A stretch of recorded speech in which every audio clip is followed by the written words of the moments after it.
The manor stood on the hill like something that had long ceased to be a home and hadn't yet learned to be a decoration. Wuthering Heights read a wooden sign in elegant font, as if suggesting the wind was just part of the decor, something you could order, not a force to be reckoned with. Erin and John had found the place much earlier, browsing wedding venues one evening. A restored manor on the Yorkshire Moors, perfect for intimate ceremonies. It sounded ideal. Now the charcoal Volvo XC90 rolled onto the gravel drive, the engine cut out, replaced by the sound of the passenger door opening. Erin couldn't sit in the car any longer. She got out abruptly. The chill, not of evening but rather of the space, pierced her simple gray coat. The cold hit instantly, but at least the dizziness eased. She felt better already by the time she pulled the pale garment bag with her wedding dress from the trunk. "How are you feeling?" John asked, grabbing his suit. She wanted to lash out. He knew she got carsick unless she was driving. He could have let her, or let her take her own car. But no. Hers was inappropriate, and they had to go together. "I'm fine now," she said with a smile. She looked away. The moor stretched out like a sea with no shore, nothing romantic about it, no paths, no promises, just movement, air tugging at the bun in her hair. Inside, all was ready. White linens, porcelain, a neat row of tables. The staff spoke in hushed tones, as if silence was part of the service. A brochure lay in the foyer. She flipped through without reading, catching only one phrase: "A tragic love." John stood by the stairs, hand on the rail, calm smile of someone for whom tomorrow is a formality. His presence steadied her. That's why she loved him. With him, the world steadied. Upstairs, the hall split. Men's and women's rooms. John's aunt's brilliant idea. Erin rolled her eyes. He didn't see. He kissed her goodnight and went right, not hesitating. Something tightened in her. She caught his hand. "Stay with me tonight." "We promised purity," he said gently. She pressed her lips tight. "Good night, my dearest." He kissed her hand and left.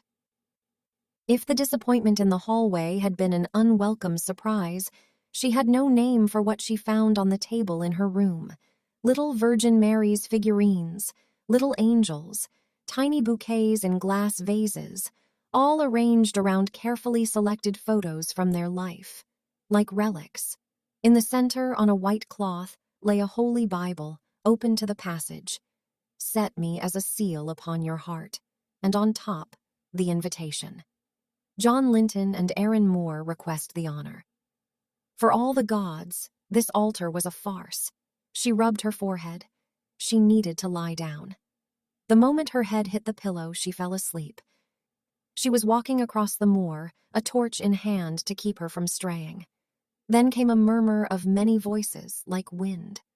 Worried, she raised her hand, the flickering flame revealing her family's faces. They turned to her and asked in unison, "Do you want this, Erin?" She started to run. The flame flared, lighting every path on the moor. It burned her hand. She swung and threw the torch away. Her hand hit the windowsill. Something crashed to the floor. That's when she woke. Outside, the wind roared. A storm was rising. She bent down to pick up the book, then froze. A branch hit the window, and then she could swear she heard a voice, not with her ears, but from deep inside. "Let me in." She blinked and shook her head. Impossible. Still half asleep. She placed the book back, but as her fingers left the cover, the voice returned. She stared at the windowsill, a shiver running down her spine. "Let me in." Thus spoke Zarathustra.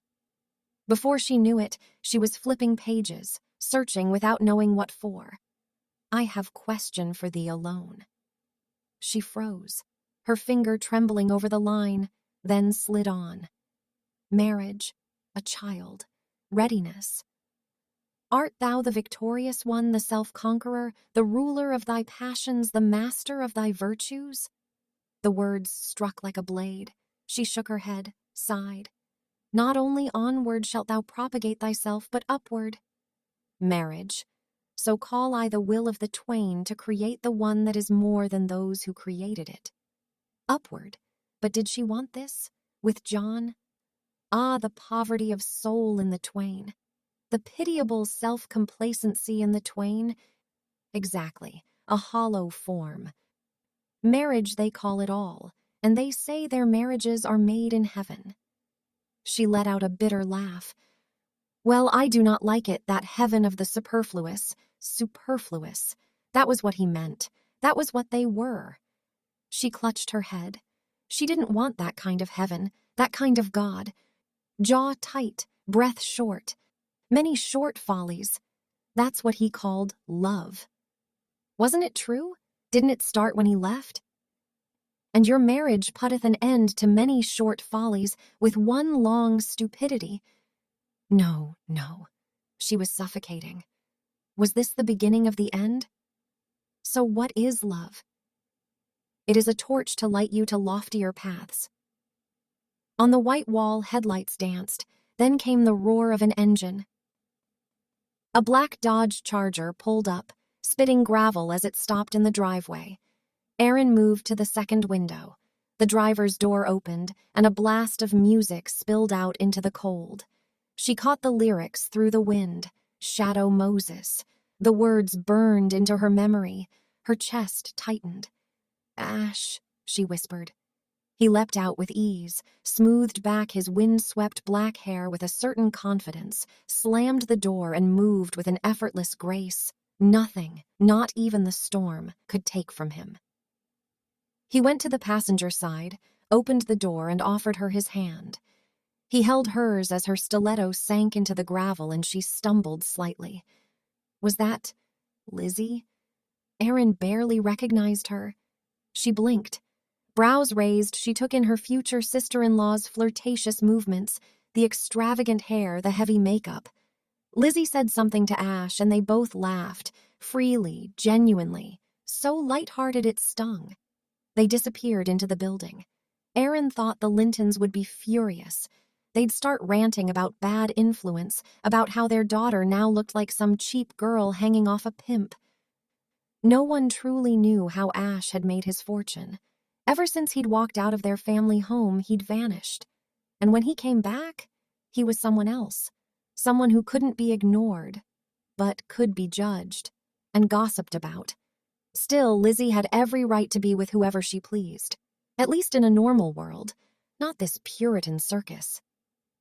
Hearing footsteps, Erin cracked her door. Elizabeth was alone. She turned the key and entered. Once the door shut behind her, relief swept over Erin. She glanced down the hall. Empty. She was about to turn back when she caught a figure from the corner of her eye. She'd recognize him, damned or not. No coat. Shirt sleeves rolled to his elbows. He crept silently to Lizzie's door, raised his tattooed arm as if to knock, and Santa Muerte looked back at Erin, sending a chill through her.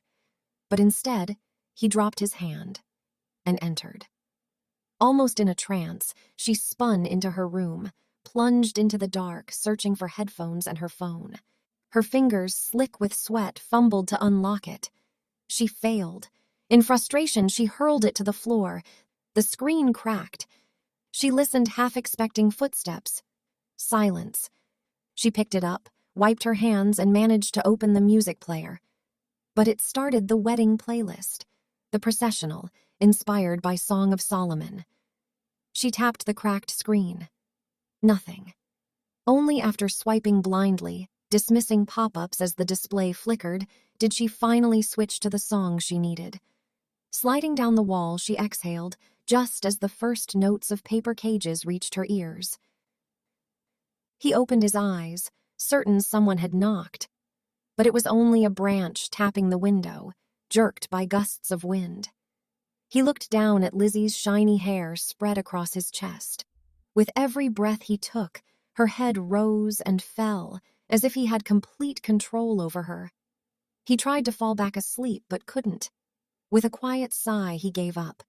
Gently slipping out from under the sleeping Lizzie, he found his shirt on the floor, slung it over himself, and stepped to the window, staring out at the moors. The lamplight cast a pale glow on his shirt, brushing over smooth skin inked in black tattoos. He leaned against the window frame, his delicate featured face, with lashes casting long shadows on his cheeks, contrasting with broad shoulders and narrow hips.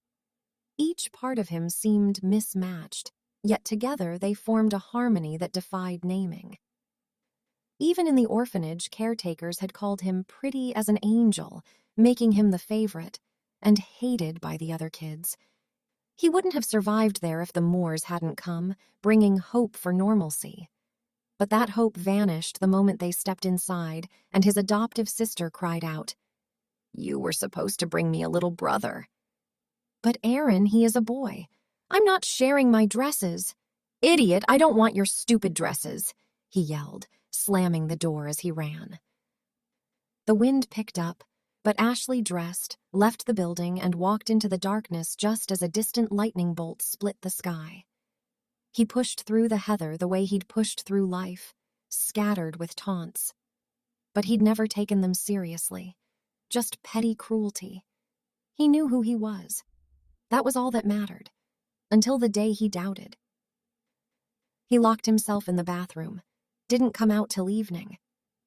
When his father finally coaxed him out, Ash collapsed into his arms, crying, begging to see a doctor. He brushed back tangled curls, knowing this wouldn't have been possible with his old buzz cut. His fingers felt the softness as clearly as the fear of what was coming. Just like then. But the doctor reassured him that hormone therapy would normalize everything. That was enough for Ash. His mother went pale, screamed at the doctor, then said God had cursed them, surely for their sins. "It's not a curse," her husband said. "It's a test. God loves everyone, follow him." But she couldn't. She walked away, muttering something about a hermaphrodite Ash didn't yet understand. Now he did. A gust knocked him flat. The fall sent the welling tears spilling free. A sob twisted in his throat. "You sent them to their graves," his older brother's face snarled. He wanted to say that was absurd.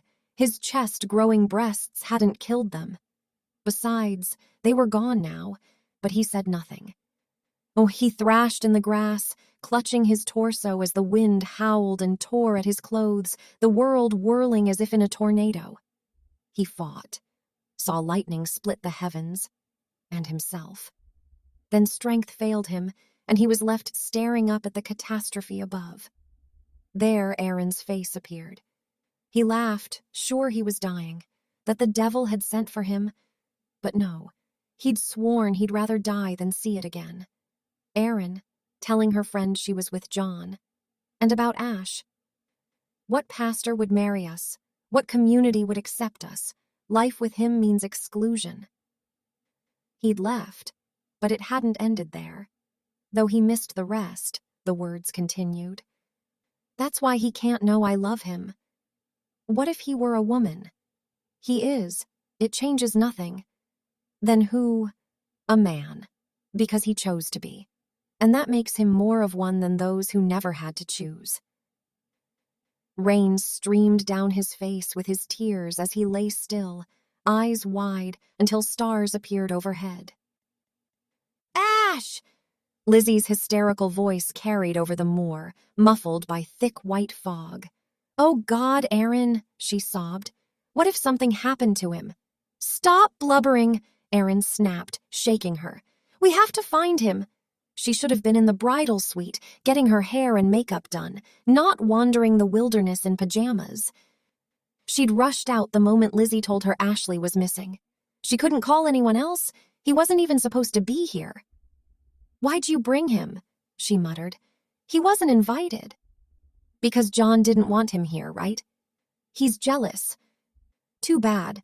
Ash's family. He's your brother." "I have one brother," Aaron growled.